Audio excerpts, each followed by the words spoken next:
सुरुचिले भन्न लागिन्, हे ध्रुव, त मेरो गर्भबाट जन्मिएको होइनस्, त्यसकारणले यो सिंहासनमा बस्न पाउँदैनस्। यदि तँलाई यो सिंहासनमै बस्नु छ भने, पिताको आसनमै बस्नु छ भने, हे बाबु, मेरो गर्भमा आउनु पर्छ त, अनि मैले जन्माउनु पर्छ तँलाई, अनि मात्र यो सिंहासनमा बस्न पाउँछस्। आज बहुत नराम्रोसँग भन्न थालिन्, त बाबु ध्रुव अभागिनीको छोरो होस्, दुर्भागिनीको सन्तान होस् त, आइन्दा यो सिंहासनमा बस्ने कोसिस नगरेस् बाबु भनेर खुब नराम्रो गाली गरे। ती 5 वर्षका बालक ध्रुव आफ्नी ती सौतेनी माताको वचनबाट छिन्न भिन्न हुनु। त्यसकारणले हजुर बोल्दाखेरि बडो सुन्दर वचन बोल्नु अरे। वचनको घाउ कहिल्यै निको हुँदैन अरे। कसैले तरबार प्रहार गरोस्, बाण प्रहार गरोस्, त्यसले चोट त लाग्छ, पीडा त हुन्छ, तर मलामपट्टिको बलले गर्दा त्यो घाउ बिस्तारै बिस्तारै निको हुँदै जान्छ। एक दिन पूर्णतः निको हुन्छ। तर वचनको घाउ यस्तो हुन्छ अरे, त्यो घाउ कहिल्यै पनि निको हुँदैन। त्यही भएर कसैसँग बोल्दा बडो सुन्दर भावबाट, बडो मिठो वचन मात्रै बोल्नु अरे। यहाँ आज सौतेनी माताले ध्रुवजी महाराजलाई बहुत नराम्रा नराम्रा वचन बोलिन्। त अभागिनीको छोरो हो भने, त दुर्भागिनीको सन्तान होस्। साना 5 वर्षका बालक बडो आँसुधार बगाउन लाग्नुभयो। आज आफ्नी मातासँग प्रश्न गर्नुहुन्छ, माता म 5 वर्षको छु, आज मैले भगवान कसरी प्राप्ति गर्न सक्छु? ती सुरुचिले भनेकी छिन् कि जा बाबु, वनमा गएर हरिको भजन गर। हरि यदि तँबाट प्रसन्न हुनुहुन्छ, तेरो भजनबाट प्रसन्न हुनुहुन्छ भने हरि प्राकट्य भएर तँसँग आशीर्वाद माग बाबु भन्नुहुन्छ। त्यो समयमा के माग भने, हे बाबु ध्रुव, त्यो समयमा म सौतेनी माताको गर्भमा जान पाऊँ भन्ने आशीर्वाद माग भनेर भनेकी छिन् ध्रुवजी महाराजलाई। आज आफ्नै आमासँग जानुभयो, बडो चिन्ता भिन्न भएर रोइरहनु भएको छ। एउटै प्रश्न गर्नुहुन्छ, माता भगवान कसरी प्राप्त गर्न सकिन्छ? आज माताले खूब सम्झाउनु भयो, बाबु यो 5 वर्षको उमेरमा त खूब खेल्ने कुद्ने मोज मस्ती गर्ने समय पो हो त। यो समयमा भगवान मान अपमानतिर ध्यान दिने हो र बाबु? 5 वर्षको बालकलाई के सम्मान कि अपमान? बाबु यी कुरातिर ध्यान दिनु हुँदैन, खेल्न जाऊ। आज ध्रुवजी अरू बालकहरू जस्तो मनै लाग्दैन त्यो खेल्नमा। आज ध्रुवजी महाराजले एउटा निश्चय बनाउनु भयो कि वनमा जान्छु, हरिको भजन गर्छु। मेरो भजनबाट यदि प्रभु प्रसन्न हुनुहुन्छ भने म प्रभुले मलाई वरदान माग बाबु भन्नुहुन्छ। त्यो समयमा सौतेनी माताको गर्भमा जान पाऊँ भन्ने वरदान माग्छु भन्नुभयो। अर्धरात्रि भयो, आफ्नै माता मस्त निन्द्रमा हुनुहुन्थ्यो। सुन्दर गर्भसाक्षीले दीपनारायण भगवानलाई लिएर आउनुभयो। देव भगवानलाई प्रज्वलित गर्नुभयो। हे प्रभु, हे जगतका साक्षी देवनारायण भगवान, हजुर बल्दा जसरी उज्यालो प्रकाश छर्नुहुन्छ, हजुर बल्ने बित्तिकै जसरी यो संसारको अन्धकारलाई समाप्त गरिदिनुहुन्छ र उज्यालो प्रकाश छरिदिनुहुन्छ, त्यसै गरी म नभएपछि मेरी आमाको जीवनमा सधैँ अन्धकार आउँछ। मेरो अलावा मातासँग कोही पनि छैन। हे प्रभु, जसरी हजुर बलेर उज्यालो प्रकाश छर्नु भएको छ, मेरी माताको जीवनमा पनि जबसम्म म फर्केर आउँदिनँ तबसम्म यसरी नै हजुर जसरी उज्यालो प्रकाश छर्नु भएको छ, मेरी माताको जीवनमा पनि त्यस्तै उज्याला प्रकाश छरिरहनु भएको भन्नुभयो। आज दीपनारायण भगवानसँग बडो सुन्दर प्रार्थना गर्नुभयो। आज माता निन्द्रामा मस्त हुनुहुन्थ्यो। माताका सुन्दर चरणमा प्रणाम गर्नुभयो। 5 वर्षका बालक आज आफ्नै मातालाई परिक्रमा वनतर्फ लाग्नुभयो।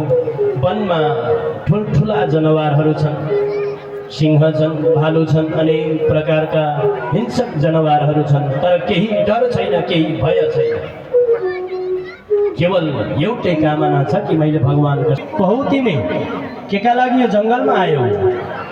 आज ध्रुवजी महाराजले नारदजी बाबालाई बडो प्रेम भावबाट दण्डवत गर्नुभयो। हे प्रभु, म यो जङ्गलमा भगवान प्राप्ति गर्नका लागि आएको छु। नारद बाबा छक्क पर्नुभयो। राम 5 वर्षको बालक छ, भगवान प्राप्ति गर्ने भन्दैछ। आज नारदजी महाराजले खूब सम्झाउनु भयो, हे बाबु यो वनमा सैकडौँ सन्तहरू छन्, अमलात्मा छन्, विमलात्मा छन्, सन्त छन्, सन्यासी छन्। ती सैकडौँ वर्षदेखि ध्यान तपस्या गरिरहेका छन्। के का लागि? भगवान पाउनका लागि। तिमी जस्तै साना बालक आएर भजन गर्न थालेका, सेतै फुलेर वृद्ध भइसके, अहिलेसम्म भगवान प्राप्ति गर्न पाएका छैनन्। तो तिमी 5 वर्षका बालक अहिले आयो भगवानलाई प्राप्ति गर्छु भन्छौ, बाबु यो तिम्रो भ्रम हो, घर जाऊ भनेर खूब सम्झाउनु भयो। आज ध्रुवजी महाराज भन्नुहुन्छ, प्रभु हजुरका वचन त अमृतमय छन्, तर ती अमृतमय वचन मेरो हृदयमा टिक्दैन। किन? मेरो हृदय सौतिनी माताको वचनले गर्दाखेरि चाल्न जस्तो भएको छ, छिन्न भिन्न भएको छ। सुन्दर वचन केही पनि अडिँदैन। दुध दुन चाल्न लिएर दुध दुन थाल्यो भने चाल्नमा दुध अडिएला त अडिँदैन। यहाँ नारद ध्रुवजी महाराज त्यही भन्दै हुन्छ, प्रभु तपाईँका वचन त दुध सरह छ, तर मेरो ढुङ्ग्रो के छ, चाल्नो सरह भएको छ। क्षत्रियाणम मनभागममुष्यताम। यो क्षत्रिय बालक त बडो बलवान रहेछ, बडो ज्ञानी रहेछ, बडो ध्यानी रहेछ। यसको त मैले कुन प्रकारको वैराग्य हो भनेर परीक्षा लिएको थिएँ, तर बालक मेरो परीक्षामा पास भयो। अब आज नारदजी महाराजले सुन्दर ध्रुवजी महाराजलाई भन्नुहुन्छ, बाबु तिमी यही वनबाट अलिकति अगाडि जाँदै गर्दा सुन्दर मधुवनमा पुग्छौ। त्यो मधुवनमा गएर खूब हरिको भजन गर। प्रभुको कृपा भयो भने बाबु प्रभुले तिमीलाई सुनिश्चित रूपमा पनि आशीर्वाद दिनुहुनेछ भनेर आज नारदजी महाराजले ध्रुवजी महाराजलाई द्वादक्षरी मन्त्र प्रदान गर्नुभयो। ओम नमो भगवते वासुदेवाय। ओम भगवते वासुदेवाय। वासुदेवाय भज वासुदेवाय। वासुदेवाय भज वासुदेवाय। वासुदेवाय भज वासुदेवाय। ओम नमो भगवते वासुदेवाय। ओम नमो भगवते वासुदेवाय। ओम नमो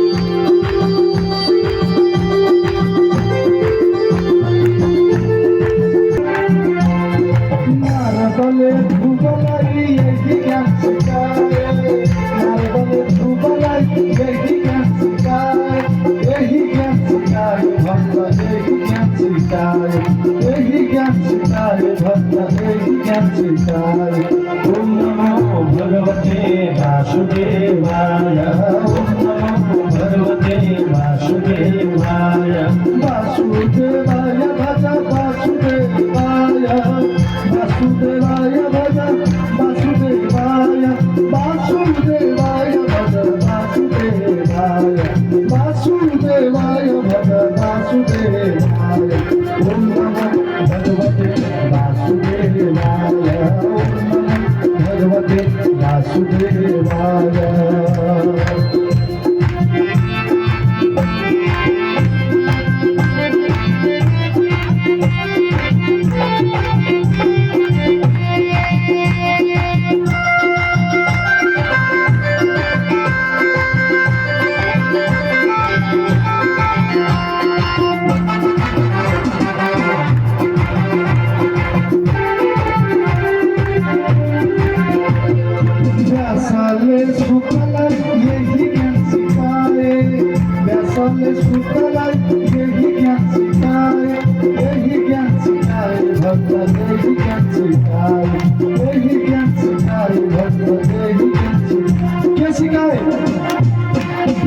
ओम नमो भगवते वासुदेवाय। ओम नमो भगवते वासुदेवाय। ओम नमो देहि ज्ञान सिद्धाय भगवते ज्ञान सिद्धाय। ओम नमो नमो भगवते वासुदेवाय। ओम नमो भगवते वासुदेवाय। जपो जो मंत्र सधै अति कल्याणकारी। जपो जो मंत्र सधै अति कल्याणकारी। अति कल्याणकारी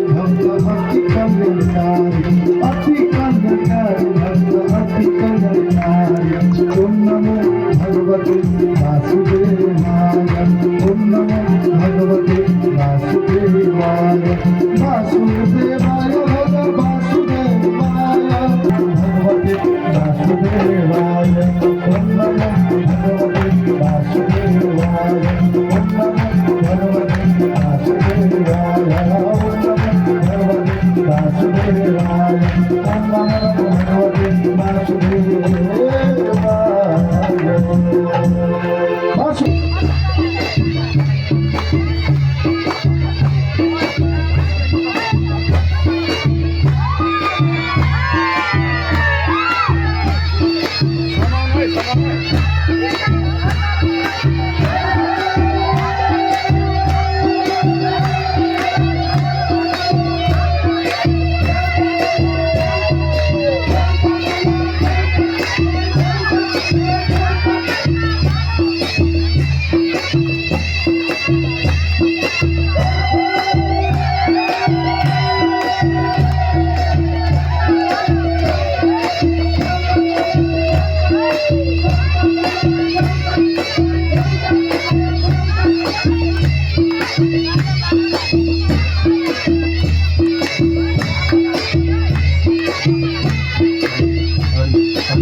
लिएर आउनु त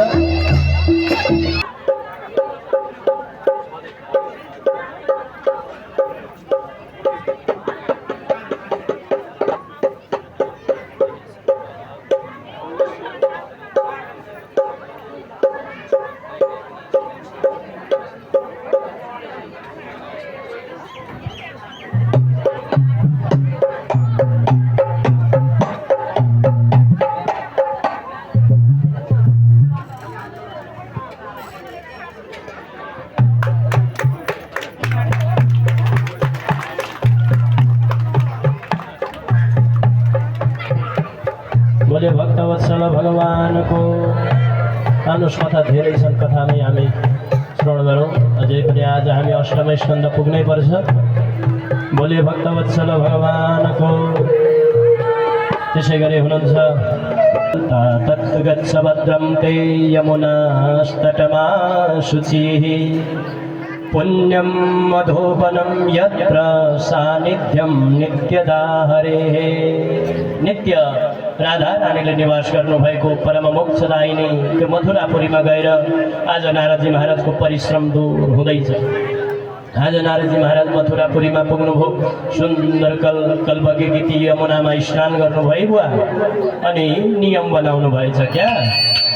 कस्ता नियम भन्दाखेरि आज सुन्दर भगवानको त्यो नाम जाप्ने पनि नियम बनाउनु भएछ। त्रिरात्रान्ते त्रिरात्रान्ते कपित्ता बदरासनम। आज नारदजी महाराजले के गर्नुभयो, मथुरापुरीमा पुगेर स्नान गर्नुभयो, मधुवनमा सुन्दर आसन जमाउनुभयो। आसनमा बसेर के गर्नुभयो, 3 दिनमा 1 दिन भोजन गर्न थाल्नु भएछ। नियम यस्तो हुनुपर्छ अरे तपस्या। यहाँ नारद ध्रुवजी महाराजले गर्दै हुनुहुन्छ, तर शिक्षा हामीलाई दिँदै हुनुहुन्छ। 3 दिनमा 1 दिन भोजन गर्नुहुन्छ। 1 महिनासम्म यस्तो नियम चलाउनु भयो। 3 दिनमा 1 दिन मात्रै भोजन गर्नुहुन्छ। पछाडि आएर 1 महिना बितिसकेपछि द्वितीयं च तथा मासं षष्ठेर भगोदिने। अब अर्को महिना लागेपछि 6 दिनमा एकचोटि के खानुहुन्छ, भोजनलाई छोडिदिनु भयो, अन्नलाई दुबोको कलिला कलिला पाउला खान थाल्नु भएछ। भोजन पनि छोडिदिनु भयो। कति महिना लागेपछि, दोस्रो महिना प्रारम्भ भएपछि अब तेस्रो महिना प्रारम्भ भयो। नियमहरू कठोर बनाउनु भयो। नवमे हनिहि। अब त 9 दिनमा एकचोटि के पिउनुहुन्छ, दुबोलाई पनि छोडिदिनु भयो, भोजनलाई पनि अन्नलाई पनि छोडिदिनु भयो। अब त यमुनाको जललाई पिउन थाल्नु भएछ। पछाडि आएर चतुर्थ महिना 4 महिना प्रारम्भ भयो, 4 महिना लाग्न थाल्यो। चतुर्थमपि वै मासं द्वादशे द्वादशे हनिः। अब 4 महिना लागिसकेपछि त त्यो कलिलो दुबो पनि छोडिदिनु भयो, अन्न पनि छोडिदिनु भयो, यमुनाको जल पनि छोडिदिनु। अब केलाई पान गर्नु हुँदो रहेछ भन्दा वायुलाई पान गर्नु हुँदैछ आज ध्रुवजी महाराजले। यहाँ त 7 दिनसम्म नित्य निष्ठामा बसौँ न भनौँ, हल्ला र खल्ला हुन्छ, यता र उति होइन। 7 दिनसम्म त हामी बस्न सक्दैनौँ। यहाँ ध्रुवजी महाराजले त 6 महिनासम्म यसरी नियम र निष्ठामा बस्नु भएको छ। तपस्या त यसलाई पो भन्नुपर्छ त। यहाँ 7 दिन चाहिँ शुद्ध भोजन गरौँ, पवित्र वस्तु मात्रै नियम बनाउनु भयो, तपस्या गर्नुभयो। जुन भोजन थियो भोजनलाई छोडिदिनु भयो, जुन दुबोका घाँस लिनुहुन्थ्यो त्यो दुबोलाई पनि छोडिदिनु भयो, जुन यमुनाको जल पिउनुहुन्थ्यो जललाई त छोडिदिनु भयो। अब त केवल वायुलाई आहार गर्नुहुन्छ। आज ध्रुवजी महाराजले खुब तपस्या गर्नुभयो, आफ्नो शरीरलाई योगद्वारा कस्तै कस्तै जानुभएछ। योगाद्वारा आफ्नो शरीरलाई खुब प्राणायाम गर्न थाल्नु। आज ध्रुवजीको महाराजको त्यो कठोर तपस्या यज्ञ नारायण भगवानले देख्नु दौडिनु भयो। ध्रुवलाई दर्शन दिनका लागि होइन, त्यो सच्चा भक्त 5 वर्षको बालक ध्रुवको दर्शन गर्नका लागि भगवान वैकुण्ठबाट गरुडमा चढेर शङ्ख चक्र धारण गरेर दौडिनु। आज ध्रुवजी महाराज मस्त आँखा बन्द गरेर प्रभुको सुन्दर नामको भजन गरिरहनु भएको छ। हृदयमा प्रभुको छटा भरिएको छ, त्यही छटामा रमाइरहनु भएको छ। आँखा नेत्र बन्द गर्नु भएको छ। भगवान सन्मुख आउनुभयो, आँखा खोल्दैनन् ध्रुव। किन खोल्दैनन्? हृदयमा त्यही प्रभुको छटाको दर्शन गरिरहेका छन्, भित्रै दर्शन गरिरहेका छन्, बाहिरी आँखा खोल्दै खोल्दैन। प्रभुले सम्झिनु भयो कि यसले अब आँखा खोल्नेवाला छैन, मेरो दर्शन पाइरहेको छ, तर प्रत्यक्ष रूपमा म आएको छु यसलाई थाहा छैन। भित्रको छटा एकदमसँगले अन्तर्धान गराइदिनु भयो। अब हडबड भयो, राम राम यति सुन्दर छटाको दर्शन गर्दा गर्दै प्रभु कहाँ भयो भनेर झट्ट नेत्र खोलेर हेर्दा त भित्र भएको सुन्दर त्यो छटा नै आफ्नो आँखाका अगाडि छन्। चतुर्भुज भगवान शङ्ख चक्र धारण गरेर गरुडमा बस्नु भएको छ। बडो सुन्दर झाँकी। ध्रुवजी महाराज हडबड हुनुभयो, राम अब के गर्नु? आमासँग गुरुसँग सही कडौँ कुरा सोध्ने गर्दथे, तर जब भगवान प्राकट्य हुनुहुन्छ त्यो समय के गर्नुपर्छ भनेर कहिल्यै सोधिनछु। अब के गर्नु? स्तुति गरौँ त स्तुति आउँदैन। प्रभुका चरणमा पुष्प चढाउँ त यो जङ्गलमा कहाँबाट ल्याएर पुष्प चढाउँ? प्रभुका चरणमा चन्दन राखौँ त यो जङ्गलमा कहाँबाट चन्दन ल्याएर राखौँ? आज भगवानले सम्झनुभयो, यो ध्रुव बालकले मेरो खुब स्तुति गाउन खोजेको छ, तर आउनेवाला केही छैन यसलाई भनेर आफ्नो सुन्दर शङ्ख आज ध्रुवजी महाराजको गालाबाट सरर स्पर्श गरिदिनु भएछ। क्या छुवाइदिनु भएछ, गालामा छुवाइदिनु भएको। ममवाचमिमां प्रसुप्तं संजीवयति अखिल शक्तिधर स्वधाम्ना अन्यंस्त हस्तचरण श्रवणात् गदानि। प्राण चढाउँ हे प्रभु शक्ति न, पुष्प ल्याएर कहाँबाट चढाउँ हे प्रभु शक्ति न।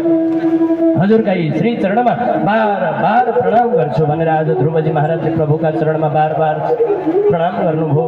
आज भगवान भन्नुहुन्छ, बाबु ध्रुव केका लागि वनमा आयौ, केका लागि हरिको भजन गर्यौ, मेरो केका लागि सम्झ्यौ मलाई? आँखाका अगाडि बसिदिनु, मेरो इच्छा यति। भगवान सोध्नुहुन्छ, बाबु त पिताको सिंहासनमा बस्ने इच्छाले आएका थियौ होइन वनमा? सौतेनी माताको वचनले गर्दा वनमा आएका थियौ होइन बाबु मेरो तपस्या गर्न? लाइनमा बसेको छ सम्मान गर्नका लागि, स्वागत गर्नका लागि। आज ती स्वयं सौतेनी माता पनि हातमा फुल लिएर ध्रुवजी महाराजको सम्मान गर्न बसेकी छिन्। आज ध्रुवजी महाराज नगरमा प्रवेश गर्नुभयो, सबैभन्दा पहिले गएर पिताजीलाई दण्डवत गर्नु पर्थ्यो, तर यहाँ त्यो गर्नु भएन। सबैभन्दा पहिले गएर ती सौतेनी आमालाई दण्डवत प्रणाम गर्नुभयो, अनि मात्रै आफ्ना पितालाई आएर प्रणाम गर्नुभयो, अनि आफ्नी आमालाई प्रणाम गर्नुभयो। अब किन त भन्दाखेरि ती सौतेनी माताले त्यति नभन्देकी थिइन् भने आज ध्रुव संसारको माया मोहमै रमाउँथे, भगवानसँग उनको प्राप्ति नै हुँदैन। त्यो सौतेनी माताले भनिन्, हे बाबु ध्रुव कहाँ बस्दैछस्, यो तेरो ठाउँ होइन है, जा गएर वनमा हरिको भजन गर। अनि हरि प्रसन्न भएपछि वरदान माग कि सौतेनी माताको गर्भमा जान पाऊ भनेर। ती माताले त्यति भनिदिइसकेपछि मात्रै आज ध्रुवजी महाराज वन जानुभएको थियो। ती माताले बस बाबु ध्रुव तिम्रै पिताको सिंहासन हो भनिदिएकी थिइन् भने आज ध्रुवजी महाराज संसारको माया मोहमा नै रमाइरहनुहुन्थ्यो, भगवानबाट विमुख हुनुहुन्थ्यो। त्यसर्थ सबैभन्दा पहिले गएर आफ्नी सौतेनी मातालाई सम्मान प्रणाम गर्नुभयो अनि आफ्ना पितालाई प्रणाम गर्नुभयो। आज ध्रुवजी महाराजले 36,000 वर्ष राज्य गर्नुभयो, प्रजालाई खूब सुख शान्ति दिनुभयो। 36,000 वर्ष राजाभिषेक गरिसकेपछि ध्रुवजी महाराजलाई लिनका लागि वैकुण्ठबाट विमान आएछन् क्या। हरिका विमान आए, विमानमा पार्षद टट्ट भएर आए, बाबु ध्रुव तिम्रो समय समाप्त भयो, अब हिँड वैकुण्ठ जानुपर्छ है भनेर। आज ध्रुवजी महाराज त्यो विमानमा चढ्न अगाडि बढ्नु भएको त यति ठुलो कालो वीर महापुरुषको विमान अगाडि टिङ्रिङ्ग उभिरहेछ। बाबु कहौ तिमी भनेर ध्रुवजी महाराजले सोध्नुभयो। त्यो कालो पुरुषले भन्छ, प्रभु यो मृत्युलोक हो, म काल हो, तपाईँ नमरिकन वैकुण्ठ जान पाउनुहुन्छ? यहाँ यो मृत्युलोक हो, आएपछि मर्नुपर्छ, मरेर मात्रै तपाईँले सत्कर्म गर्नुभएको छ भने मात्रै वैकुण्ठ जान पाइन्छ, त्यसै जान पाइन्छ, सशरीर वैकुण्ठ जाने हजुर भनेर भन्नुहुँदैछ। आज ध्रुवजी महाराजले काललाई पनि बाबु झुक त भन्नुभयो, काललाई पनि आफ्नो पाउ राखिदिनु भयो कालका चरणमा। यहाँ भन्न खोज्दै हुनुहुन्छ भगवानको भजनमा कालले पनि झुक्नुपर्छ, भगवानका भक्तका अगाडि कालले पनि झुक्नुपर्छ। आज कालका शिरमा आफ्ना सुन्दर पाउ राख्नुभयो र विमानमा चढ्नुभयो। अगाडि अगाडि विमान गयो, तर ध्रुवजी महाराज त निराश हुनुभएछ। किन? आफू मात्रै जाँदैछु स्वर्ग वैकुण्ठ, मातालाई त एक्लै छोडेर गएछु। पार्षदसँग सोध्नुहुन्छ, बाबु मेरी माता कहाँ छिन् त भन्दा पार्षदले भन्छन्, हे ध्रुवजी महाराज हजुरकी जगत जननी, हजुरलाई जन्म दिने ती जगत जननी देवी कहिले हजुरको पछाडि हुन सक्छिन् र? अगाडि हेर्नुहोस् त के जाँदैछ भन्दाखेरि अगाडि पनि विमान उडिरहेका छन्। ती विमानमा आज आमालाई वैकुण्ठ लिएर जाँदै रहेछन् भगवानका पार्षद। ध्रुवजी महाराज बडो प्रसन्न हुनुभयो। यहाँ यी ध्रुवजी महाराजका कथा प्रसङ्गबाट हामीलाई यो सुन्दर ज्ञान हुन्छ कि भगवानको भजन गर्न, भगवानको भक्ति गर्न उमेरको भेद हुँदैन। हामी भन्छौँ नि, हामी जानेका छौँ, हामी भन्ने पनि गर्छौँ, सानो बालक छ बिचरा, यसलाई भजन गर्न के आउला र? तर मैले हिजै भनेको छु नि, जेसै रङ वैसै सङ्ग। जस्तो चस्मा लगाएर मलाई हेऱ्यो त्यस्तै देख्नुहुन्छ तपाईँहरूले है। त्यस कारणले सङ्गत चाहिँ सही गर्नुपर्छ। आज ध्रुवजी महाराजले सन्तको सङ्गत गर्नुभयो, भगवानलाई प्राप्ति गर्नुभयो र आज कसरी सशरीर वैकुण्ठ जानुभयो त? त्यस कारणले वृद्ध अवस्थामा मात्रै भजन गर्ने भन्ने कुरो होइन, वृद्ध अवस्थामा मात्रै भक्ति गर्ने भन्ने कुरो होइन। संस्कार र संस्कृति सानै बचपनबाटै दिँदै गयो भने त्यो सुन्दर हुन्छ। जस्तो सानो वृक्ष छ, वृक्षलाई हामीले पूर्वतिर ल्याउनु छ भनेदेखि त वृक्ष पश्चिमतिर जाँदैछ भनेदेखि त पूर्वतिर तान्न मन छ भने, पूर्वतिर ढल्काउन मन छ भने त सानो बिरुवा हुँदैखेरि त्यसमा ठुलो डोरी लगाएर, ठुलो किला गाडेर डोरीबाट तानेर पूर्वतिर खिच्नु पर्यो होइन? आफूलाई पूर्व तान्न मन छ, पूर्वतिर ढल्काउन मन छ, तर बिरुवा पश्चिमतिर गइरहेको छ, डोरी लाइएन भने त्यो बिरुवा के भयो? पश्चिमतिर ढल्किँदै ढल्किँदै ढल्किँदै जान्छ। सानै बिरुवामा डोरी लाएर तान्दाखेरि त आफूले जता चाह्यो त्यतै तानिन्छ रुख, ठुलो वृक्ष हुँदा पनि त्यतै झुक्किन्छ। त्यस कारणले आफ्ना सन्ततिलाई पनि यो धर्म संस्कृति ज्ञान दिनु छ भने सानै उमेरबाट दिँदै जानुपर्छ। ठुलो भएपछि त त्यो ठुलो वृक्षलाई, पश्चिमतिर गएको वृक्षलाई अब डोरी लगाएर पूर्वतिर तान्छु भन्दा तानिन्छ र? तानिँदैन। त्यस कारणले त्यो बिरुवालाई तान्नु छ भने सानैमा आफूले जुन दिशामा चाह्यौँ त्यही दिशामा तान्दै ल्याउनु पर्छ। यी नै सुन्दर कथा श्रवण गराउँदै आज मैत्रेय मुनिले विदुरजी महाराजलाई ध्रुवजी महाराजका सुन्दर कथाहरू श्रवण गराउनु भयो। बोलिए भक्तवत्सल भगवानको। आउनुहोस् एउटा कृष्ण छोडेर वृन्दावन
अगाडि आएर मनु महाराजका अर्का पुत्रको नाम थियो, अर्का छोराको नाम थियो प्रियव्रत।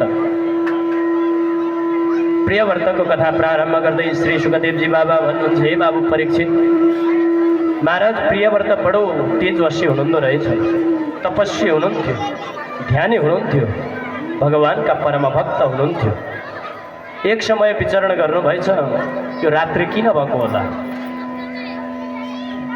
दिनमा त जीवले परिश्रम गर्छ, तर रात्रिमा यो जीवले त्यो रात्रिलाई सुतेर बर्बाद गरिदिन्छ।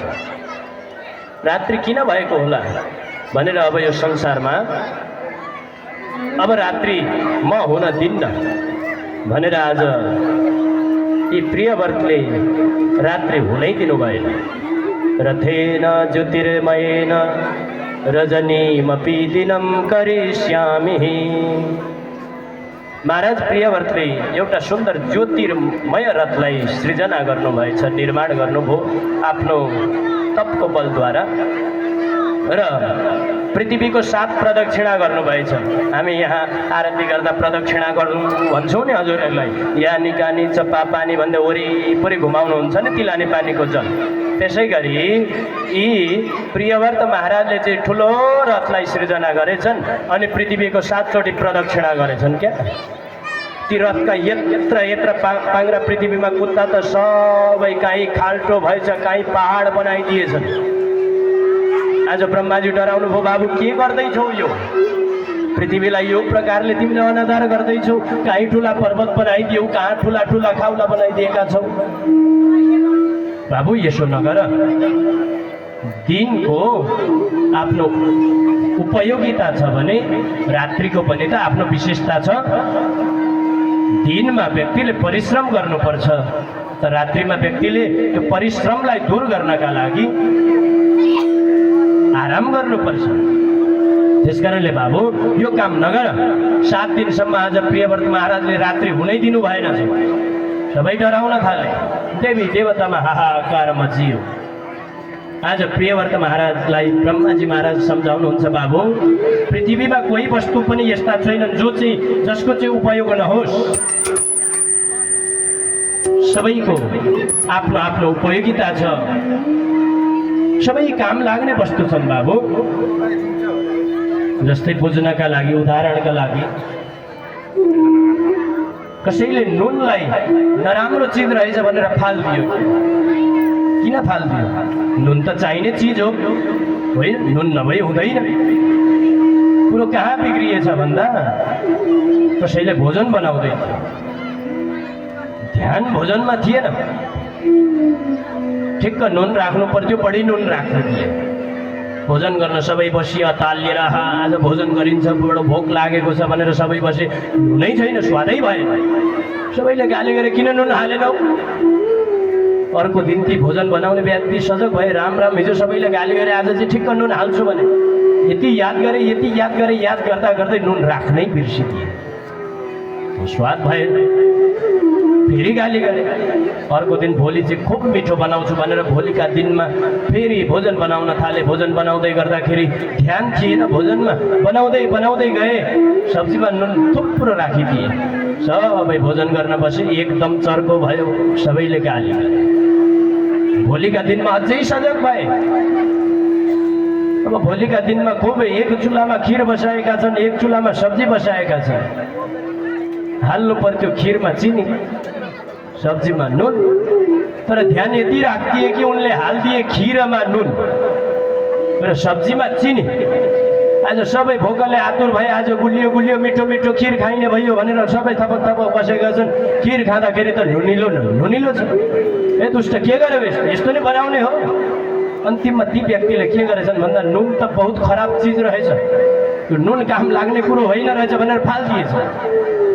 नुन काम नलाग्ने चिज हो त, त्यसको सदुपयोग ठिकसँग भएन।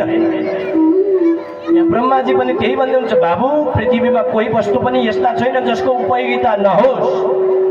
ढुङ्गोको आफ्नो विशेषता छ, माटोको आफ्नो उपयोगिता छ, जलको आफ्नो उपयोगिता छ। हर वस्तु काम लाग्ने वस्तु छ, तर प्रदत्त यी वस्तुलाई राम्रो नराम्रो त हामीले बनाएका छौँ, छैनौँ। हे बाबु यो काम नगर भनेर आज ब्रह्माजी महाराजले खुब सम्झाउनु। यी प्रियव्रत महाराजका घरमा प्रियव्रत महाराजकै कथा श्रवण गराउँदै अगाडि आएर ऋषभ भगवानका सुन्दर कथा श्रवण गराउनुहुन्छ। ऋषभका 100 भाइ छोरा जसमा सबैभन्दा ठुलो छोराको नाम भरतजी महाराज थियो। एक दिनको कुरो हो, भरतजी महाराज, ऋषभ नन्दन भरतजी महाराज राजा हुनुभएछ।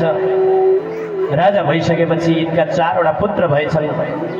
भरतजी महाराजका 4वटा पुत्रलाई सत्ताको भाग सुम्पिदिनु भयो।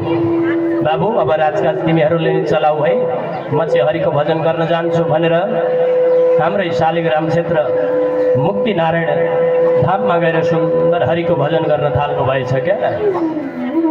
हरिको भजन गर्न थाल्नुभयो। एक दिन गण्डकीमा गएर खुब प्रेमले स्नान गर्नुभएको थियो।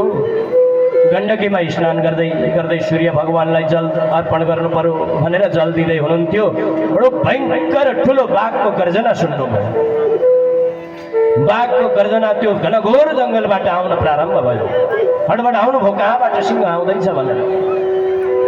त्यसको केही क्षणबाट एउटा गर्भिणी मृग एकदम छलान मारेर आउँदैछ बाघको डरबाट। गर्भवती छिन् मृगिणी। पिछाडी पिछाडी बाघले दौडाइरहेको छ, गर्जना मारिरहेको छ। मृगिणी खूब डराएकी छिन्। आज भरतजी महाराज सबै यो दृश्य देखिरहनु भएको छ। मृगिणी आइन्, काली गण्डकी आइन्। काली गण्डकी आउन साथ त्यो ठुलो गण्डकीलाई एकै छलानमा पार गरौँ भन्दा भन्दै बाघबाट बचौँ भन्दा भन्दै एकचोटि छलान मारेकी थिइन्, पार गर्न सकिन। त्यो छलान मार्दाखेरि खूब बल तागत पर्यो। उनको गर्भमा भएको त्यो सुन्दर बच्चो बाहिर निस्कियो। आज मृगिणीलाई त त्यही काली गण्डकीले बगाउँदै बगाउँदै लिएर गइ त हाल्यो। भरतजी महाराजले देख्नुभयो, राम राम, बच्चो पानीमा झरेको छ। यो बच्चोलाई पनघट मैले केही गरिनँ भने बच्चोले पनि प्राण अन्त गरिदिन्छ भनेर थपक्क जानुभयो। गण्डकीमा पौडिँदै पौडिँदै जानुभयो। त्यो सानो मृगको बच्चोलाई च्याप्प समाउनु, घरमा लिएर आउनु। अघिसम्म खूब हरिको भजन गर्नुहुन्थ्यो, हरिको खूब स्मरण गर्नुहुन्थ्यो। आज मृगको बच्चोलाई घरमा लिएर आउनुभयो। अब प्रेम त भगवानसँग होइन, मृगको बच्चोसँग हुन थाल्यो। खूब मृगको बच्चालाई कोमल कोमल दुबोका घाँसहरू खुवाउन थाल्नुभयो। मृगको बच्चोसँग प्रेम हुँदै हुँदै गयो।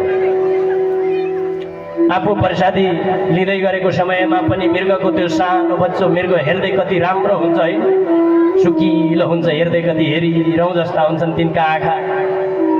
आज भरतजी महाराज झोली लिएर प्रभुको नाम जपिरहेको बेला नै मृगको पाटो पछाडिबाट उफ्रिएर आएर काँधमा चढ्ने, कान टोकिदिने गर्दो रहेछ। म बिस्तारै बिस्तारै त्यो मृगको पाटोप्रति आज भरतजी महाराजले धेरै प्रेम गर्न थाले। केही क्षण मृगको पाटोलाई देख्नु भएन भने मृग कहाँ गयो, छिटो आऊ। भोजन गर्ने समयमा मृगको पाटो साथमा भएन भने भोजन नै गर्नुहुन्न थियो। एक दिनको कुरो हो, त्यो मृगको पाठोले के देखेछ भन्दाखेरि घनघोर जङ्गलको कुटीमा छ भरतजी, घनघोर जङ्गलको बिचमा छ कुटी भरतजी महाराज। अब त्यही कुटीको छेउबाट एक दिनको कुरो धेरै मृगका झुण्ड निस्किन थालेछन्। मृग जान थाले। त्यो मृगको पाठोले दिएको राम राम, ठ्याक्कै म जस्तै छ नि दारु, मेरो जस्तै आँखा छ, मेरो जस्तै नाक छ। अब भरतजी महाराजलाई त्यो मृगको पाठोले हेर्छ, यीसँग त मेरो केही मिल्दो रहेनछ, न नाकै मिल्छ न आँखै मिल्छ, मेरो त यी होइन रहेछन्, मेरो त तिपो रहेछन् भनेर आज त्यो मृगको पाठो त्यही नै ठुला मृगका झुण्डमा गएर मिसियो, छोडिदियो भरतजी महाराजलाई। अब प्रेम मृगको पाठोसँग भएको थियो। आएर खुट्टीमा हेर्नुहुन्छ मृग छैन। खूब खोज्नुभयो, मृग कहाँ गयो कहाँ गयो, हे मेरो मृग भनेर खूब खोज्नुभयो, कहीँ पनि भेट्न सक्नु भएन। अन्तिममा खूब ठुलो ज्वरो आएछ। अन्तिम समयमा पनि हाय मृग कहाँ गयो, मलाई छोडेर मृग, छिटो आऊ छिटो आऊ छिटो आऊ भन्दा भन्दै यो प्राणलाई छोडिदिनु। के को स्मरण छ? मृगको। कुन समयमा? अन्तिम समयमा। अब अर्को जन्म भयो, अर्को जन्म त मृगै भएर पो जन्मिनु भएछ। आमा बाबा बुझ्नुपर्छ है यहाँबाट के भन्दाखेरि अन्तिम समयमा मतिलाई सुधार्नुपर्छ, बाढीलाई सुधार्नुपर्छ। आज भरतजी महाराजले अन्तिम समयमा हाई मृग कहाँ गयो भनेर मृगको चिन्तन गरे, अर्को जन्म भयो मृग भनेर। त्यसकारण अन्तिम समयमा संसारीको चिन्तन गर्नु हुँदैन। अन्तिम समयमा केवल नारायणको चिन्तन गर्नुपर्छ। नारायणको चिन्तन गरियो भने पुनरपि जनन हुँदै हुँदैन, फेरि पनि जन्मनु, फेरि पनि मर्नु, फेरि पनि आई गर्भमै पर्नु, त्यो सबै गर्नै पर्दैन नारायणलाई सम्झिन पाइयो भने। यहाँ आज भरतजी महाराजले उही मृगको सम्झना गर्नुभयो, मृगलाई स्मरण गर्नुभयो। आज मृगकै योनि प्राप्त भयो।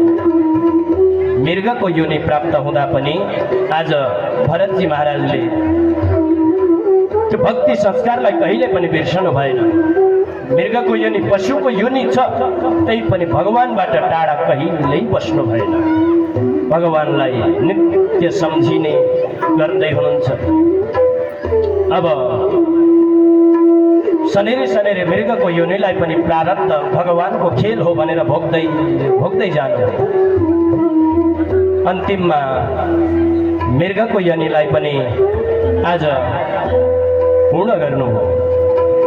अब अर्को जन्म भयो, कतिवटा जन्म भइसक्यो, 2 जन्म भइसक्यो, अब अर्को जन्म हुन्छ। हेर्नु है हजुर, हाम्रो जन्म कसरी हुँदो रहेछ।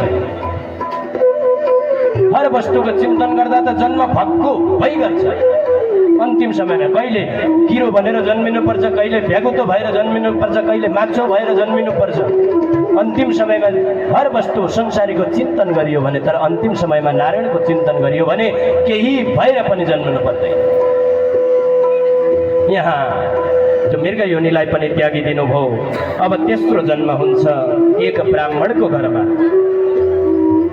अंगिरा गोत्रीय ब्राह्मणको घरमा ब्राह्मण पुत्र भएर जन्मिए।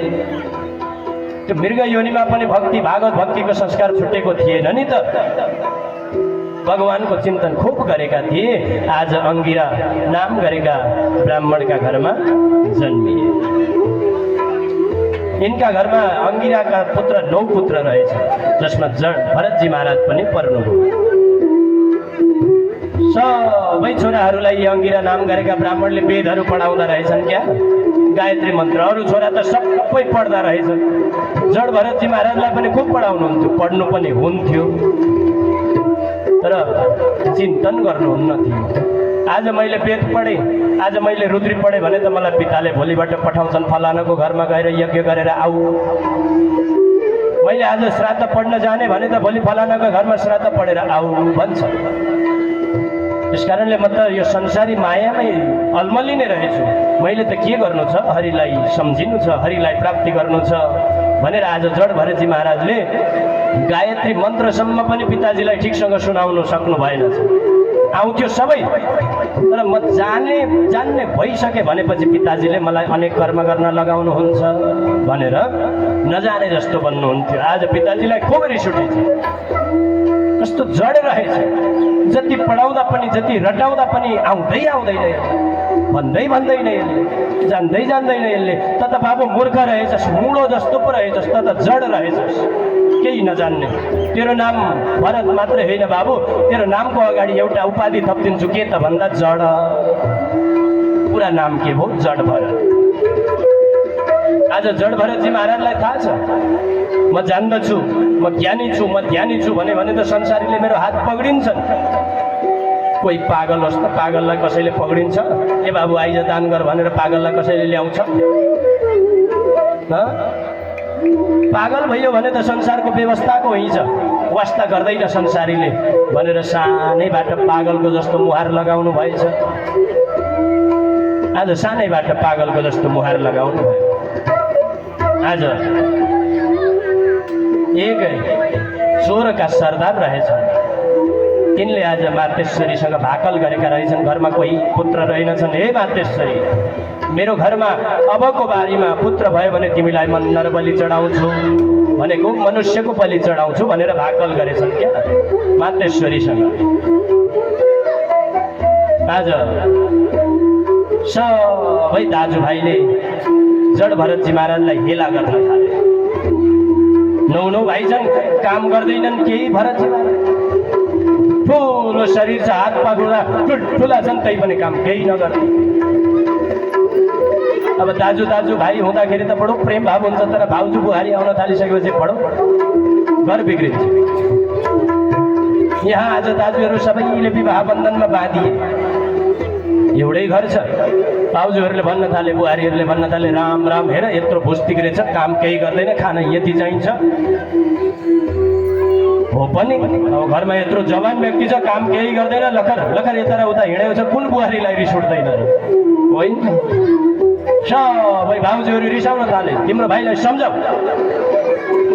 जड भरतजी महाराज पनि त्यही चाहनुहुन्थ्यो, मलाई कहिले चाहिँ यो घरबाट निकालिदिन्छ भन्ने चाहनुहुन्थ्यो। खुब उनीहरू दाजु भाउजूहरू खुब मस्त भोजन गर्थे, तर जड भरतजी महाराजलाई भुसको रोटी बनाइदिन्थे अरे। त्यही पनि भागवत प्रसादी भगवानको इच्छा भनेर कप कप खानुहुन्थ्यो। आज दाजु भाउजू मिलेर आज जड भरतजी महाराजलाई काम केही गर्दैन, बरु खेतमा एउटा कुटी बनाइदिनु पर्यो, खेतमै चराचुरुङ्गी धान बाली रुङ्छ भनेर एकान्त खेतमा कुटी बनाइदिनु भएछ। दाजुले भन्नुभयो, बाबु वर्षभरि खाने अन्न लगाएको छ, चराचुरुङ्गी आउँछन् खान्छन्, हेरै राम्ररी एउटा पनि खान नदे है भन्नुभएछ। जड भरतजी महाराज पनि सोच्न थाल्नुभयो, दाजु तिमी पनि रामकै, म पनि रामकै, यी चराचुरुङ्गी पनि त रामकै, यी बाली पनि त रामकै, तिनीलाई चाहिँ भोक लाग्दैन त? दाजुले भन्नुभएको छ एउटा पनि खान नदेऊ भनेर। जड भरतजी महाराजले एउटा धानको बालो समाउनु भएछ, सबै चराचुरुङ्गीलाई भन्नुभयो, आऊ चराचुरुङ्गी खाऊ भर भर पेट भनेर सबैलाई टन खुवाउनु भएछ, बिदा गर्नु। दाजु बेलुका जानुहुन्छ, भाइले राम्रो रुगो होला भनेर भन्दा त एउटा बालो समातेर बसिरहेका छन्, अरू सबै डाङ्नु सक्यो। ए दुष्ट के गरिस्? वर्षभरि खान लगाएको बाली आज एउटै छोडिनस् भन्न थाल्नुहुन्छ। दाजु तपाईँले नै भन्नुभएको होइन, भाइ एउटै खान नदे है भनेर एउटा राखिदिएको छु त यी भनेर देखाउनुहुन्छ। अब दाजुलाई बडो क्रोध आयो। दाजु भाउजू सबै मिलेर आज जड भरतजी महाराजलाई घरबाट निकालिदिए। जड भरतजी महाराज यही चाहनुहुन्थ्यो, घरमा बस्दा बस्दा हरिको भजन गर्नै पाउँदिनँ मैले, बाहिर निकालिदिएँ भने त मलाई बडो सौभाग्य। बाहिर निकालिदिए। आज यिनै चोरका सरदार रहेछन्, तिनले मातेश्वरीसँग भाकल गरेका रहेछन्, हे मातेश्वरी यो समय मेरो घरमा पुत्र प्राप्ति भयो भने तिमीलाई म नरबली चढाउँछु। आज मातेश्वरीको कृपा भयो, त्यो चोरका सरदारको पत्नीको गर्भबाट एउटा सुन्दर बालकको जन्म भएछ। अब नरबली चाहियो, मानिसको बलि चढाउँछु भनेको छ। अब आफ्ना पार्षदलाई भने ती चोरका सरदारले, हे बाबु जाऊ, कोही मोटो ताजो तगडो व्यक्तिलाई लिएर आऊ। आज जड भरतजी महाराज मस्त गुफामा बसेर भजन गरिरहनु भयो, त्यो खेतमा बसेर भजन गरिरहनु भएको थियो। सरदार खोज्दै गए, अन्तत कहीँ कोही भेटेन। स्याप्प गएर जड भरतजी महाराजको हातसम्म, हे बाबा हिँड, विरोध केही गर्नुहुन्न जड भरतजी महाराज, भगवान कृपा, जहाँ जान्छु त्यहाँ जान्छु, सरासर जानु। खूब सुन्दर स्नान गराइदिए चोरका सरदारले, सुन्दर फुलको माला लगाइदिए गलामा, खूब सुन्दर वस्त्र धारण गराइदिए, मातेश्वरीको अगाडि ल्याए, खूब सुन्दर सुन्दर मिष्टान्नहरू खुवाइदिए। अब चोरको सरदारले ठुलो धारिलो हतियार लिएर आएछ, तरबार लिएर आयो अगाडि। जड भरतजी महाराज शिर यसो उठाएर हेर्नु भएको, राम्रो अहिलेसम्म गलामा फुलको माला लगायो, अहिलेसम्म खाना खुब मिठा मिठा कुरा दियो, फेरि तरबार किन देखाउँछौ भनेर मनमा नै सोध्नुभयो। फेरि पनि भन्नुहुन्छ, भगवतीको कृपा, जगत जननी आमाको कृपा जे गर्छौ। आज चोरका सरदारले भन्न लागे, हे बाबा अहिलेसम्म सबै कुरा नाइ भनेर स्वीकार्यो, माला लगाइदिए नाइ भनेनौ, स्नान गराइदिए नाइ भनेनौ, माथामा चन्दन लगाइदिए नाइ भन्दै भनेर मिठा मिठा खाने कुरा दिए, त्यसमा पनि विरोध गरेनौ। अब यो धारिलो हतियारलाई पनि स्वीकार गर भनेर आज जड भरतजी महाराजलाई लडाएर राखेका छन्। चार सरदारले चारपट्टि पक्रिएका छन्। चोरको सरदारले आज मातेश्वरीलाई नरबली दिनका लागि त्यो धारिलो हतियार लिएर तयारी भएका छन्। आज जगत जननी दुर्गा आमा देखिरहनु भएको छ, राम राम, मेरा सन्तानलाई ल्याएर, मेरा पुत्रलाई ल्याएर यो दुष्टले यहाँ दण्ड दिन खोज्दैछ, वध गर्न खोज्दैछ, यसलाई म दण्ड दिएर छोड्छु भनेर आज जगत जननी दुर्गा मैया सोच्न थाल्नु भएको छ। जब चोरका सरदारले आज जड भरतजी महाराजलाई त्यो तरबार के प्रहार मात्रै के गर्न आँटेको थियो, त्यो जगत जननी माताको त्यो प्रतिमाबाट त साक्षात जगत जननी दुर्गा माता प्राकट्य हुनुभयो। चट चट चट चट गर्दै प्रतिमाबाटै स्वयं जगत जननी माता प्राकट्य हुनुभयो। र चोरको सरदारबाट जुन हतियार चोरको सरदारले आज जड भरतजी महाराजलाई प्रहार गर्न आँटेको थियो, त्यही हतियार घोसेर सबै चोरका सरदार सहित सम्पूर्णलाई त्यही नष्ट गरिदिनु, समाप्त गरिदिनु भयो। आज जड भरतजी महाराजले सम्पूर्ण दृश्य आफ्नै आँखाले देख्नु भएको थियो। आज जगत जननी आमाका सुन्दर चरणमा बार बार प्रणाम गर्नुहुन्छ, हे मातेश्वरी, हे जगत जननी दुर्गा आमा, हजुरले मेरो आज कल्याण गर्नुभयो। यी सरदारबाट मलाई बचाउनु भयो। कालको मुखमा पुगिसकेको थिएँ। हे मातेश्वरी, मेरो खूब कल्याण गर्नुभयो हजुरले भनेर चरणमा बार बार चिन्तन गरे। जगत जननी दुर्गा आमाको खूब सुन्दर स्तुति गाए। बोलिए जगत जननी दुर्गा माता की।